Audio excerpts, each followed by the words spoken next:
यदि आप लोग यूपीएससी की तैयारी कर रहे हैं और आप चाहते हो कि मैं यूपीएससी के साथ साथ और कोई भी मैं एग्ज़ाम दे सकूं, तो आपके लिए सबसे, यदि आपके थोड़ा टाइम निकाल सकते हो तो यूपीएससी सॉरी एसएससी सीजीएल एक अच्छा एग्ज़ाम आपके लिए है। क्योंकि एसएससी में भी हाल में क्या हो रहा है कि जो मैथ रीजनिंग है वो तो ठीक ही है, लेकिन अब यहाँ पे जीएस भी आने लगा है। यदि आप यूपीएससी की तैयारी कर रहे हैं तो आपका जो जीएस है, जनरल स्टडी है, जीके है, ये आपका काफ़ी अच्छे से कवर होता है, करंट अफेयर्स। तो इसमें आपको काफ़ी इसमें लाभ मिल सकता है। क्योंकि अभी हाल में देखा गया है कि एसएससी सीजीएल में ज़्यादातर रैंक उनकी आ रही है, या जो सिलेक्शन हो रहा है जिनने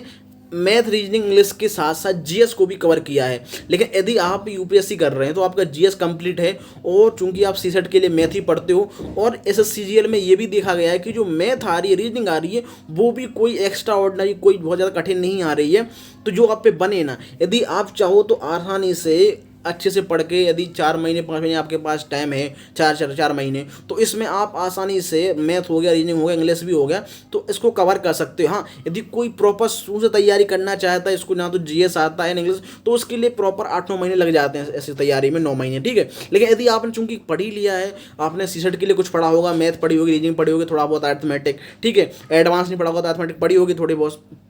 चाहे एवरेज हो गया, परसेंटेज हो गया, या फिर कॉस्ट लॉस एंड प्रॉफिट हो गया, ये सारे टॉपिक पढ़े होंगे थोड़े बहुत। तो यदि वो यही ज़्यादातर क्वेश्चन इसमें आ रहे हैं, जैसे सीजीएल में बहुत ही सिंपल आ रहे हैं मैथ में, ठीक है, एडवांस के भी आते हैं, अर्थमेटिक के भी आते हैं, ठीक है, और आपका जो एडवांस हम पढ़ते हैं, चाहे वो जियोमेट्री हो, मेंसुरेशन हो, या फिर आपका ये ट्रिग्नोमेट्री हो, तो ये क्वेश्चन आ रहे हैं, अर्थमेटिक के भी आ रहे हैं, और जीएस भी आ रहा है। तो इसमें क्या हो रहा है कि जो यूपीएससी की तैयारी कर रहे हैं लोग, वो भी अब इस एसएससी सीजीएल की तरफ आने का प्रयास कर रहे हैं। क्यों? क्योंकि इसमें जीएस आने लगा है। तो मैं आप लोगों से ही बताने वाला था कि यदि आप लोग चाहते हो कि नहीं मैं सीजीएल भी करूं, तो आपके लिए अच्छा मौका है। क्योंकि अब सीजीएल में इतना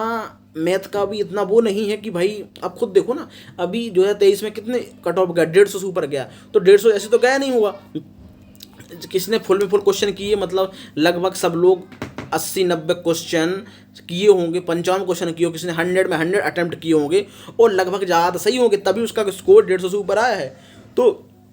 जिसका भी 150 से ऊपर स्कोर आ रहा है, तो इसका मतलब है कि वो चारों सेट को कवर करके जा रहा है। तो आपके पास मौका कि आपके जीएस तो अच्छे से है, आपने मैथ ही पढ़ा है, तो आप चाहो तो जो मैथ का सीजीएल के लिए भी कवर कर सकते हो। यदि आपको आगे आपका सी सेट है, उसमें भी मतलब हेल्प करेगा। लेकिन यहाँ से आपको फ़ायदा ये होगा कि आपका रीजनिंग, मैथ, इंग्लिश अच्छे से हो जाएगा, और जीएस आपका है ही। तो आप यहाँ से अच्छे तरीके से प्रॉपर सीजीएल की तैयारी कर सकते हो, आपका सिलेक्शन भी ले सकते हो। और फिर बाद में जब आपका सीजीएल हो जाए, तो उसके बाद अपनी यूपीएससी तैयारी जारी रखिएगा। और बाकी यूपीएससी आपको, चूंकि आपका सपना है यूपीएससी करना, आपका गोल है, तो आप उसको भी आप अचीव कर सकते हो। लेकिन यदि आपके पास, आप चाहते हो कि नहीं मुझे यदि आप जॉब मिल जाए, क्योंकि एसएससीजीएल मतलब होता ही है, अच्छी वैकेंसी भी अच्छी ज़्यादातर आप बहुत ज़्यादा आती हैं, यूपीएससी तो कहीं ज़्यादा आती हैं। तो इसमें आपके पास कंपटीशन बेशक है, लेकिन इसमें आजकल अभी देखा जाए तो उन लोगों का सिलेक्शन ज़्यादा हो रहा है, सिलेक्शन जिनके चारों सब्जेक्ट कवर हैं। यदि केवल आप कोई मैथ को लेकर, इंग्लिश को लेकर ही केवल बैठा हुआ, तो उसका सिलेक्शन नहीं होगा। जिसने जीएस भी कवर कर रखा होगा, मैथ रीजनिंग भी कर रखी होगी, ठीक, इंग्लिश भी कर रखी, तभी उसका सिलेक्शन होगा। तो यदि आप यूपीएससी कर रहे हो और आपके पास जीएस अच्छा है, आपके पास नॉलेज भी है जीएस का पूरी तरीके से, तो जीएस में तो आप फुल एंड फुल ले ही जाओगे। मतलब 25 में करेंगे तो 20 नंबर, तो 20 क्वेश्चन तो आप करो दोगे, मतलब 60 क्वेश्चन आपके आ जाएंगे। मैं मेंस की बात कर रहा हूँ, ठीक है। और प्रीलिम्स में भी आपको पता 25 क्वेश्चन आते हैं, तो उसमें भी वहाँ भी आप मानो 20 क्वेश्चन आप कर लोगे। और बाकी यदि मैथ रीजनिंग देखो, तो इसको भी आप तैयारी कर सकते हो, आपको ज़्यादा टाइम नहीं लगेगा। क्योंकि आप यूपीएससी कही है, आपने सीजेट के लिए मैथ पढ़ी है। और सीजीएल में यदि आप थोड़ा पीवाई को देख लो, इसके पेपर देख लो 2-3 बार के, 2023 के, 2022 के, टीयर 1 टीयर 2 के मेंस प्रीलिम्स के, तो आप देखोगे कि मैथ के क्वेश्चन इतने कुछ हार्ड नहीं आ रहे हैं। रीजनिंग के वो आप समझ ना सको, आप पढ़ के आपको खुद समझ में आ जाएगा, अच्छा इसमें ये पूछने का प्रयास कर रहा है। बट आपको थोड़ी स्पीड बढ़ानी पड़ेगी उसमें, और आपको जो कैलकुलेशन है उसकी थोड़ी शॉर्ट ट्रिक सीखनी पड़ेगी। तो उसके लिए आप बहुत सारे टीचर ऑनलाइन पढ़ा रहे हैं, छोटे कम सस्ते में कोर्स ही मिल रहा है, तो वहाँ से आप लेके अच्छे तरीके से, यदि मैथ को आपने 2 महीने दे दिए, 2-3 महीने उसी में रीजनिंग, तो आप अच्छे से कवर हो जाएगा। ये प्रॉपर यदि कि आपका मैथ अच्छे से कवर होगा, तो रीजनिंग भी आपका कवर हो जाएगा साथ साथ में। तो इसमें क्या है, आपको मैथ इंग्लिश पढ़ के आप अच्छे से अच्छे, आपका जीएस कंप्लीट है। यदि आप 4-5 महीने यदि दे देते हो एक खुद को केवल इस एसएससी एग्ज़ाम के लिए, तो आप पाओगे कि आपका जो एसएससी सिलेक्शन है वो हो जाएगा। क्योंकि आप यहाँ पे अब ये देखा जा रहा है कि सिलेक्शन उसका हो रहा है जिसने चारों सब्जेक्ट कवर कर रखे हैं, चाहे वो जीएस हो, मैथ रीजनिंग हो और इंग्लिश हो। तो अब यहाँ पे यदि आप चाहते हो कि नहीं मुझे थोड़ा जल्दी जॉब लग जाए कुछ 6 महीने के अंदर 1 साल के अंदर, तो यहाँ पे आप अच्छा मौका है, आप एसएससी कर सकते हो और आपका जीएस है अच्छा है, और आप मैथ रीजनिंग कवर करके इंग्लिश कवर करके अच्छे से यहाँ पर कर सकते हो। और बहुत एस्पिरेंट यूपीएससी के इसमें जा भी रही है एसएससी सीजीएल की तरफ, क्योंकि अगर जीएस कंप्लीट उनको लगता है और मैथ रीजनिंग का उन्होंने कोर्स ले लिया ऑनलाइन, क्योंकि साथ में सीटेट के लिए पढ़ रहे हैं, तो 2-3 महीने पढ़ लिए मैथ अच्छे तरीके से, जीएस अपना कवर है, इंग्लिश भी पढ़ ली। और एसएससी एग्जाम में ये भी नहीं है कि अब मैथ बहुत ही खतरनाक लेवल का आ रहा है कि नहीं अब बनेगा ही नहीं,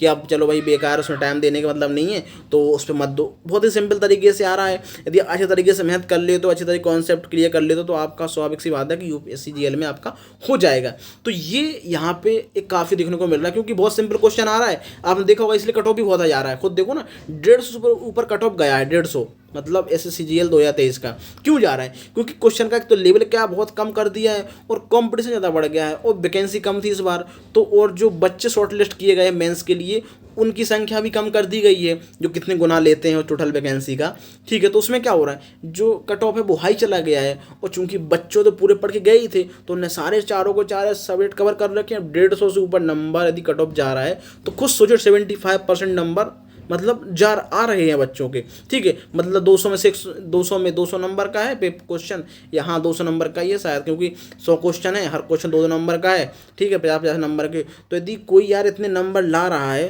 तो खुद सोचो ना कि 75% यदि कोई नंबर लाए तो कितनी बड़ी बात है। तो ये भी एक देखने को वाली बात है कि यदि आप 200 में से 150 नंबर सबके जा रहे हैं, 75% आ रहे हैं आप लोगों के, तो ये कट ऑफ इसलिए बढ़ रहा है क्योंकि पेपर का लेवल बहुत ही कम हो गया है उस तरीके देखा जाए पहले के मुकाबले, और इसमें जीएस भी आ गया है, ठीक है। तो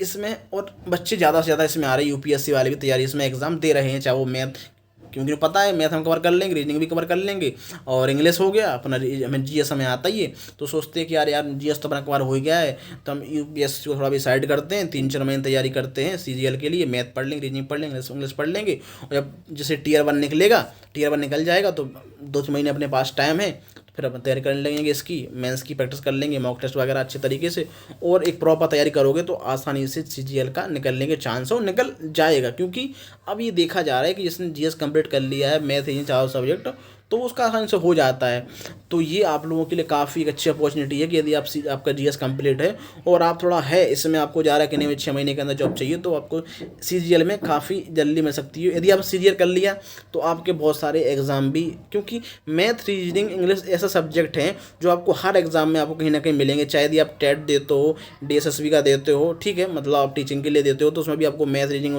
मिलेगी वहाँ पे, ठीक है, पार्ट ए में, या फिर आप एसएससी देते हो, एचएसएल देते हो, एमटीएस देते हो, बहुत सारे एग्जाम हैं, ठीक है, मैथ रीजनिंग की वजह से, और इसमें कहीं भी आप एक आध जगह जो लग गई तो उसके बाद आप आसानी से अपनी यूपीएससी तैयारी है वो भी कर सकते हो। ये केवल मैं नहीं कह रहा हूँ, ये बहुत सारे एस्पिरेंट ऐसे हैं जो यूपीएससी कर रहे हैं, मैंने उनको देखा है, वो ऐसा कर रहे हैं कि यूपीएससी कर रहे हैं, उनका जीएस कंप्लीट है, उनको लगता है कि अभी यूपीएससी में थोड़ा टाइम भी लग सकता है, मेरा ऑप्शनल कवर नहीं है, मैं जितने में 3-4 महीने में ऑप्शनल कवर करूँगा उतने में मैथ रीजनिंग कवर करके, इंग्लिश कवर करके मैं सीजीएल निकाल सकता हूँ, अभी बाद में अपना यूपीएससी करता रहूँगा, क्योंकि भाई मैं थोड़ा फैमिली के